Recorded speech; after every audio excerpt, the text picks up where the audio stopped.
All right, after a thorough evaluation of the film, I mean, uh, the things that you saw in the game were really the things that happened. I mean, we made way too many mistakes in both phases, both offensively and defensively, to win a football game. We were fairly sound in our kicking game.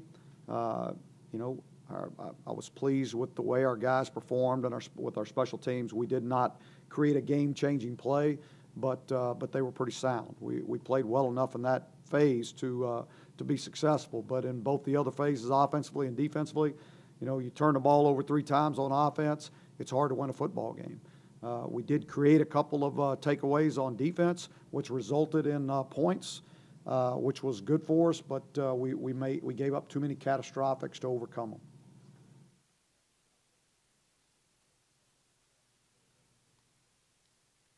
Yeah, I thought Chaz did a really nice job. I thought both of them did a nice job with their poise, their communication on the field with their teammates, plus with the coaches on the sideline was good.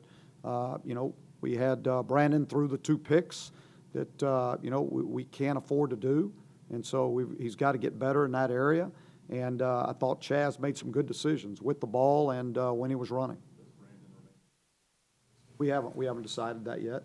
We're gonna, we'll go through this week again and decide on what we're gonna do. You would think based on what you saw Saturday, whether or not that was enough to make a change, I don't know yet. But we'll see how they handle this week in practice. Larry, you looked at 25 practices in training camp, kind of letting these guys battle out. How much does one game, one 60-minute game? Yeah, you can't do it all in one game. I mean, you can't. There's too many things. There's too many variables. But we'll see. I mean, we'll continue to battle it out there, and we're going to put the guy on the field that we think can help us win the football game. But are those 2 clearly, now separated from the other 2? Yes. Okay. Yes. Do you anticipate using both again in the game We regardless? could possibly. Yeah, we could possibly. Some guys say it's difficult to get to a rhythm, or some of their teammates say it's difficult to kind of find that consistency, not knowing. Yeah, I mean, I understand that. It is sometimes hard to do that, but and the way we practice, I mean, we're both those guys are getting the same amount of reps, and they're both working with both groups all the time. So, would you prefer that it was one guy all the time with the ones and nobody got injured so you could have continuity all the time? Yeah, you would prefer that, but that's just not what we have right now. Are you still at a point where you're looking for one guy to separate from the other, or are you this week looking for one guy to maybe do some things he didn't do Saturday? I'm looking for the guy that's going to put us in a position to win. I mean, and taking care of the football is still number one with us. You got to take care of the football. Given the explosiveness Michael Carter showed on Saturday, do you anticipate his workload getting any larger as we go along? Well, that could happen. I mean, that was his first game. He did some really nice things. He was, I thought he did an exceptional job for just handling the situation. Now there were plenty of things that he needs to do better. But for his first college game, I mean, we were pleased with where he's at now. I would say that both, we said we were going to play multiple running backs, and we're probably the plan will still be to play multiple running backs. But as one guy starts getting a hotter hand, then we can start adjusting that way. Chaz ran obviously a lot, and I know some of those were designed runs. But when you're dealing with a young quarterback, was he getting through, I guess, progressions or reads? Or was he pulling down and running too quickly, or was he getting through? No, he really did a nice job with it. I mean, there weren't too many times in his decision-making process that I thought that he was, and that's what I was talking about, his poise. I mean, he wasn't sitting back there worried about the rush and getting happy feet. I mean, I thought he did a nice job when he got pressure, moving in the pocket, getting out of the pocket. The one throw that he had to Fritz down there when he avoided the blitz. I mean, if he hits that thing, I mean, it's a whole different deal. But that overall, I thought his poise was pretty good, and I thought he handled it well. You mentioned the catastrophic plays on defense. How disappointing, given given that was their goal to eliminate those? Right. It was disappointing in the fact that it was one, it was guys that have played that that relaxed or had a mental breakdown in those situations. and we can't have it. I mean, we just can't have it because there were too many good things defensively that they did throughout the game to give it up on. I mean, and that's a great example of there's never a time when you can relax. There's never a time when you can that you don't fall back on your technique and the fundamentals that you're supposed to play with. How difficult a fix is it? Oh, it's not difficult. I mean, everything that you saw, that was the promising thing, were all the problems that we created for ourselves. I mean, we're all correctable. So we just got to get them corrected.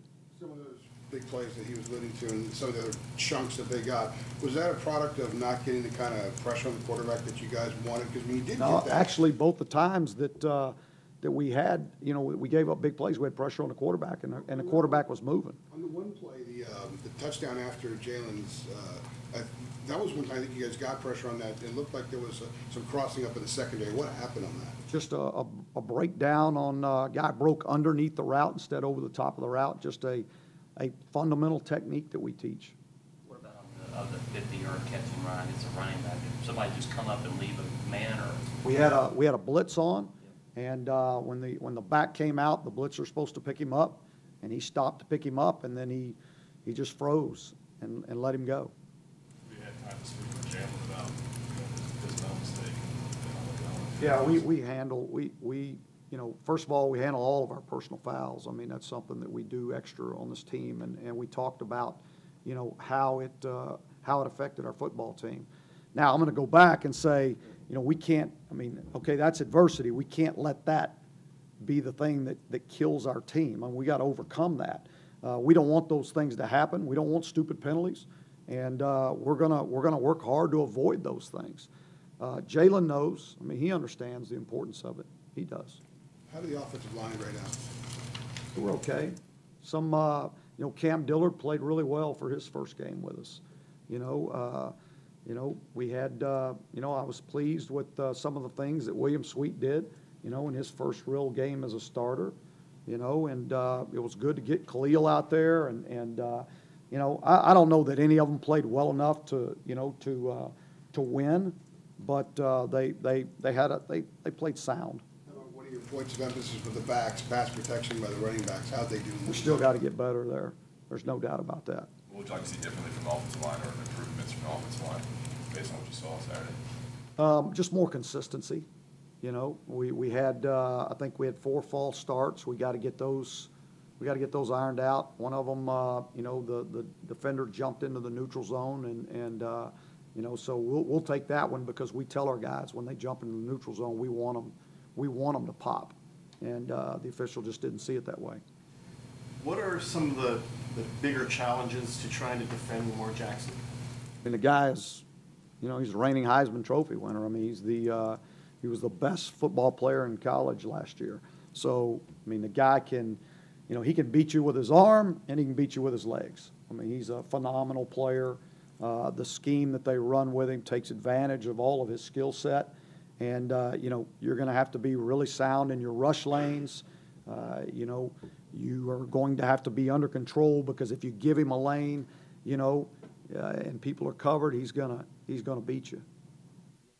Different with how you rush him as far as maybe containing him in the pocket. You got to really squeeze the lanes and you got to try to keep him in there. You got to contain him. You can't get too far up the field. So yeah, you have to be very controlled in those rush lanes. Is that anything different though than you would do normally, or sometimes more of an emphasis? when you have a quarterback that's not mobile, you can turn it loose a little bit more.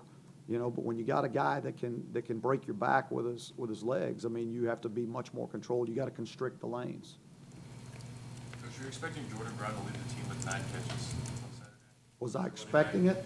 I expected our running backs to get some catches because of what we were going to do in the game plan. Plus, I thought the quarterbacks did a nice job of checking the ball down, which was really good to see, that they didn't force things and they checked the ball down when they needed to. No, I don't expect him back this week. When might you expect him back? Week after that. When you're looking at someone like Lamar Jackson, I think he had like 92%. He accounted for 92% of their yards the other night. Have you faced a guy that is that involved with everything that they do? I mean, I've faced some good players, but I mean, I mean, he's a phenomenal player. He really is, and you know, he's a guy that again, you know, you can do everything perfect, and he can make you look really bad. I mean, he can do some things. He's got some gifts that other people don't have. You know, he's a pretty special player. When you've had continuity year to year of your system, you guys have been here a while.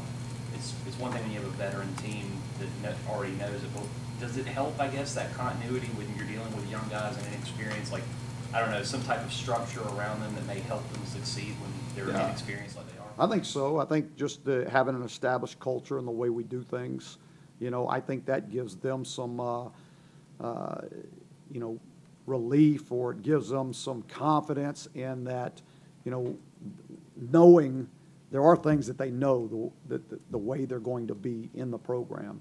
And even though there's a lot of unknown for them because, you know, you get out on the field and everything's new to them, it's still, there's a lot of things that they surround themselves with in the program that they know, and it gives them a little bit of confidence, I think. What ways can you take advantage of Michael Carter's speed? I mean, you do the things that we're doing with him. I mean, you know, Mike can run. Him and Jordan or both can run. I mean, they both have plenty of speed, you know. So, I mean, we're doing the things that we feel like we can to take care of, you know, to take advantage of that. So we've got to make sure we get hats on people and get them to that second level so that they can you know, they can make things happen. How did Toman Fox play in his first game, and did anybody else on the D-line stand out? Malik Carney really stood out. Yeah, he was the guy that was the constant pressure. When there was pressure, which there were a lot of times that he was right there. He was very close. He was the guy that was the most consistent. You know, Toman needs to shake off some of the rust. I mean, there's no doubt about it. He can play much better than he did. How do you evaluate how the receivers played on Saturday? I thought they did okay. You know, Coach Brewer's pretty hard on them and what his expectation is. I thought Prohl did a nice job. You know, we had a couple balls that were dropped that shouldn't have been. Thomas Jackson played hard and is always going to play hard. You know, those guys blocked on the perimeter. I thought they did a nice job of doing that. We got to make more. We got to make more competitive catches. You know, we had an opportunity down on the one end zone down there. Didn't make one. Had one down here with Anthony Ratliff. We didn't make that play. You know, so we got to make those plays. We heard a lot about Perry from Forever and Daz Newsom about the preseason. Not sure they even got into the game. What was the Yeah, I don't know what the I don't know how many plays they played. I know Daz did not get in the game, and I think Daz he'll get into the game. It's coming. You know, just again, you know, for all these guys, I tell them all the time, it's you prove that the unit's better when you're on the football field, and you got to be dependable. I mean, that's the most ability you have is dependability, and so that has to happen, and the coach has to believe that. He's not going to just put you out on the field to see what you might do. Coach, I know it's the schedule, it is what it is, but you just talk about just playing a conference game. You know, usually some teams wait until, you know, fourth week or whatever, but you got one second weekend. Yeah, I think it's. I think more of that's coming in the future, especially as you know, as we launch the ACC network. I think there'll be more conference games earlier in the year, and so I think you know, they started pushing our schedule that way this year, along with the entire league, and I think you're going to see more and more of that in the future. I mean, you know, you got to be ready to play. You know, you got to your team.